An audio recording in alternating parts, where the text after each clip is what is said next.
Sentire Media. Hello everyone, and welcome to A History of Italy.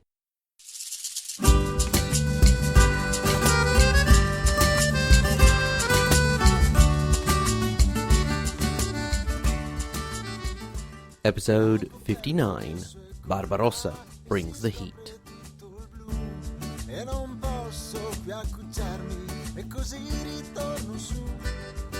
In the last episode, we saw how Pope Hadrian IV had jumped on the bandwagon of the anti-Norman alliance, along with many rebel vassals of Calabria and Puglia, and even an army from Byzantium. In the end, the alliance had been defeated, but the Pope had still got a pretty good deal out of it, and he had recognized William I Hauteville as king of the Kingdom of Sicily and received his allegiance and protection in return, which finally allowed him to get back into Rome and coexist for a time with a more docile Senate. Soon after that, Holy Roman Emperor Frederick Barbarossa had returned to northern Italy to sort out the naughty, rebellious communes, Milan in particular, and in 1158 he had convened the Diet of Roncaglia, in which basically he had said that he was the boss and that everybody had to do what he said. Now, this is obviously a little bit of an oversimplification, as you can imagine.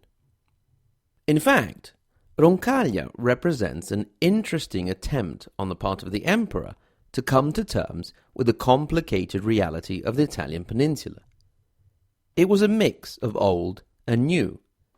Indeed, it gave him sovereignty over marches and counties and duchies, and recognized the rulers of those realities as vassals.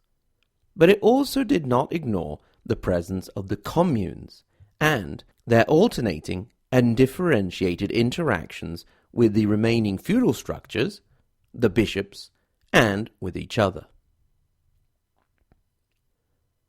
Obviously, as always, there was the further complication of the papal states, with the Pope being the spiritual leader of Christianity and having had the authority to crown Frederick himself, but also being a political entity that was therefore subject, in the emperor's view, to his authority. In other words, it was an attempt by Barbarossa to claim his authority over a big mess.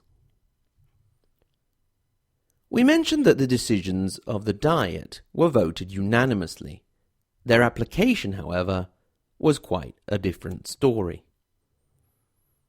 The city of Piacenza, for example, rebelled, and Frederick had to trim their towers so they were no higher than 20 arm lengths, and the resulting rubble was used to fill their defensive ditches.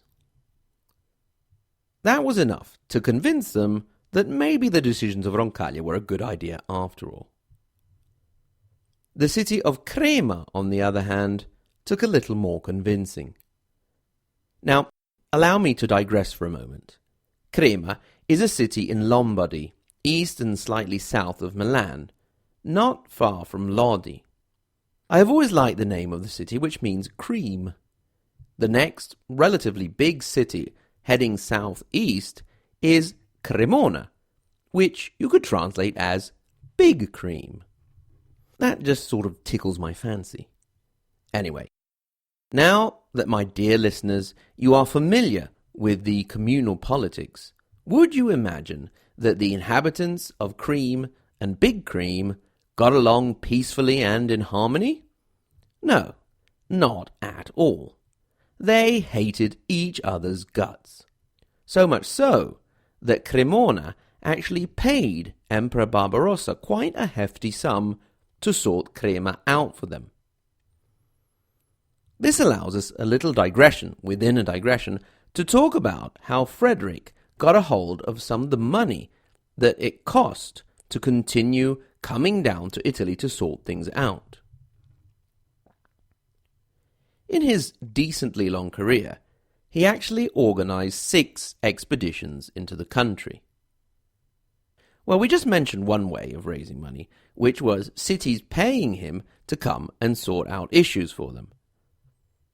On the other side of the same situation, once the offending city had been sorted out, they may have been asked to pay a tribute, as well as with Milan in the last episode. Add this to the income from donations from vassals and other forms of regular imperial income, and you get how he was able to spend all that time sorting things out in different ways, although the money was not always quite enough. Anyway, back to Crema. They were not happy with the decisions of Roncaglia and sent away the imperial legate in a most unfriendly manner. Barbarossa, with the help of his faithful Lodigiani, the inhabitants of the city of Lodi, laid siege to Crema. Testudos, battering rams, and siege towers were built. To protect the siege towers, Frederick used captured Cremaschi, the inhabitants of Crema, as human shields on those towers. The inhabitants inside the walls did not hesitate to rain down a hail of arrows on them anyway, killing their compatriots. For revenge, they brought the captured besieging prisoners up onto the walls, and after horribly mutilating them, cut their throats. In the end, the city had to give in. They were spared their lives, but not their city.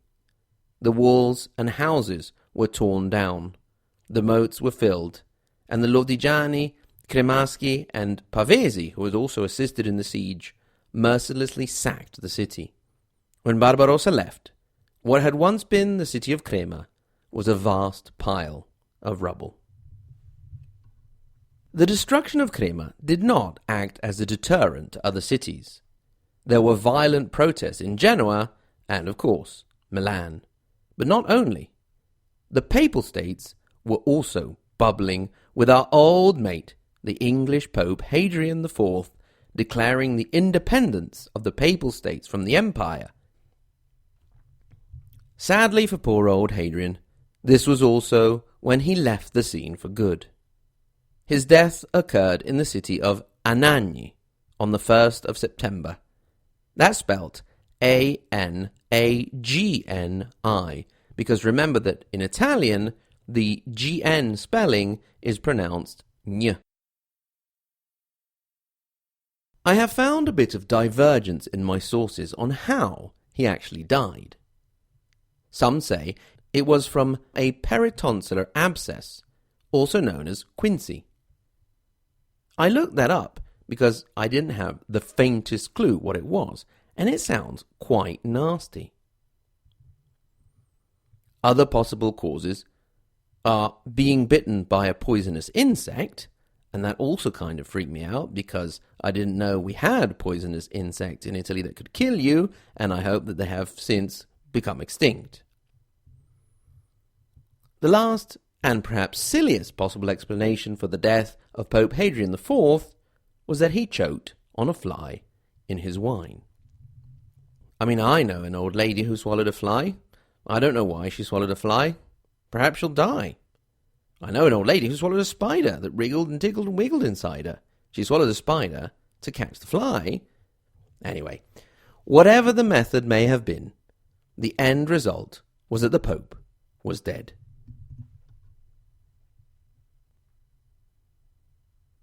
I'll bet you'll never, ever guess what happened next.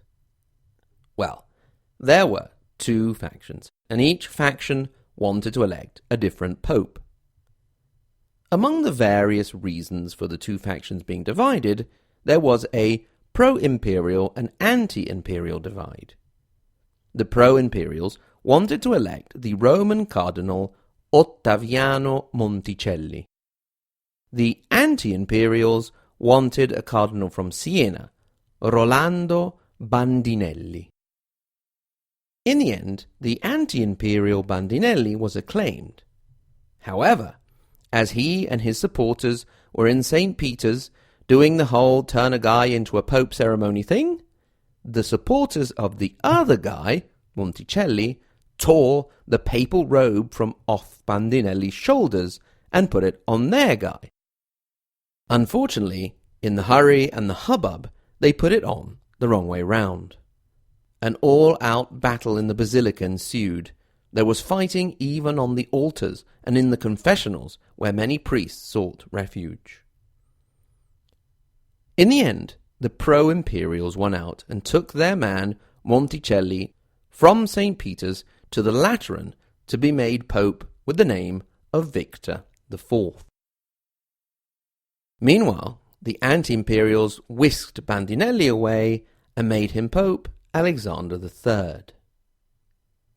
With all the pro- and anti-imperial business going on, it was the emperor himself who tried to intervene to solve the schism. He called for a council in Pavia, but Alexander III refused to attend. Not surprisingly, at the council Victor IV was confirmed as the rightful pope. Alexander III responded by excommunicating Frederick. Now, you may be thinking, so what? The emperor had his own pope, and he hadn't excommunicated him. However, the excommunication of a ruler meant that the vassals of that ruler were no longer obliged to consider themselves bound to said ruler. Therefore, anyone willing to consider Alexander III the legitimate pope could also consider themselves free of any obligation to Frederick Barbarossa. The English and French, for example, were quite pleased about this. And I'll bet you'll never guess which Italian city was particularly happy about the excommunication. Go on, try. You got it? That's right, Milan. Milan took the excommunication as an excuse to start bullying the staunch pro-imperial Lodi again. In the meantime, Alexander III had left Italy. He convened a council in Toulouse, and guess what? The council confirmed him as legitimate pope, would you believe? In response, Frederick came right back around, convened another council in Pavia, and had Victor IV confirmed as pope. Having tried to sort out the pope situation again, since he was still hanging around Italy in what we can consider his second expedition, he decided again to try and sort out Milan. He awaited in the north, near Novara, for an army to join him from Germany. The army first joined with the troops from cities in the Piedmont area, Asti and Vercelli, as well as the Malaspina and Monferrato family troops. In the spring of 1161, the army headed to Milan, which was already under siege by Lodi, Pavia, Cremona, and Novara. After 6 months, hunger set in. One chronicler states that brother would fall upon brother for a crust of bread. By the 7th month, the city sent a delegation of 9 consuls and 8 magistrates to offer peace terms. They offered to shorten their towers, fill in their defensive ditches, give 300 hostages, and accept an imperial podestà to rule over the city. They also offered a huge amount of cash. Barbarossa replied that he would accept nothing short of unconditional surrender. The representatives were made to kneel before him. Those of the trade corporations were also called and made to hand over their standards, and the leader of the city defences, Guitelmo, handed Barbarossa the keys to the city. In March of 1162, Barbarossa ordered the complete destruction of the city of Milan. Only the churches were to be spared. It is on this occasion that the last remnants of Roman Mediolanum were destroyed, leaving very little that has survived for us to see today. I mentioned that the churches were to be spared as far as the buildings went, but that didn't include what was inside them.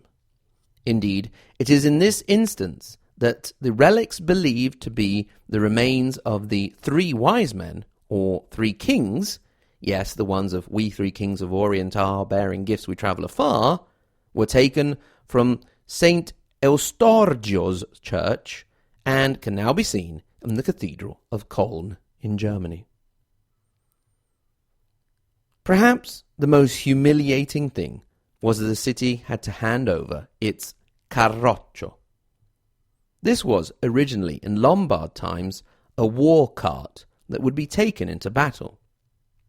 But in time, it had come to bear the insignia of the communes and an altar where prayers would be said in times of great need or before a battle.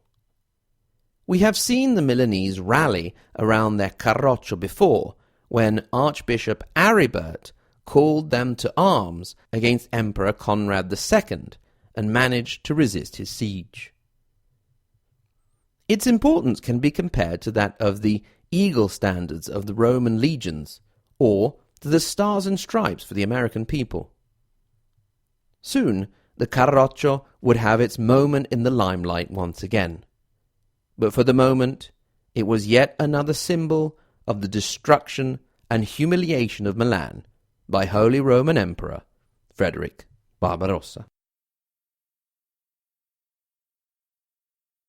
Thanks very much, as always. Thanks in particular to my Patreon supporters, the Anita and Giuseppe Garibaldi level, Ed, Jeff, Joshua, Sean, and Jimmy. The Matilda Di Canossa and Giuseppe Mazzini level, Benjamin, Maddie, Mattia, Roberta, Scott, and YR. The Margherita Hack and Galileo Galilei level, Anthony, Ben, Silane, Chris, Dean, Ignazio, Jay, Caitlin, Kevin, Shelby, Stephen, and Vincent. And the top level, Maria Montessori, and Dante Alighieri, Sen, Paolo, and Reactionary Venetian.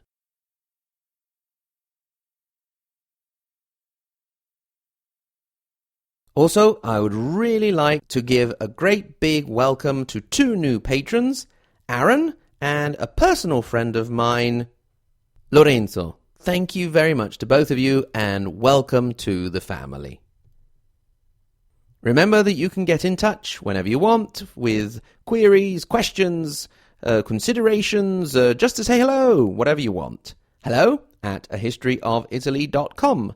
At the same URL, ahistoryofitaly.com, you can find the website where you can click through to social media. We're on Twitter and Facebook, and you can consult maps, timelines, and anything else you need to navigate our country's complicated history. Until next time, thanks again very much to everyone for listening, and arrivederci.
Boo! Boo! Boo! Boo! Boo, Barbarossa! Boo! Go and boil your bottoms. I'm gonna fart in your general directions. I unclog my nose in your direction, sons of a window dresser. You tiny-brained wipers of other people's bottoms. Boo! Boo! Boo! Barbarossa! Very well, citizens, or should I say subjects, I have heard your reasons. Now, hear mine.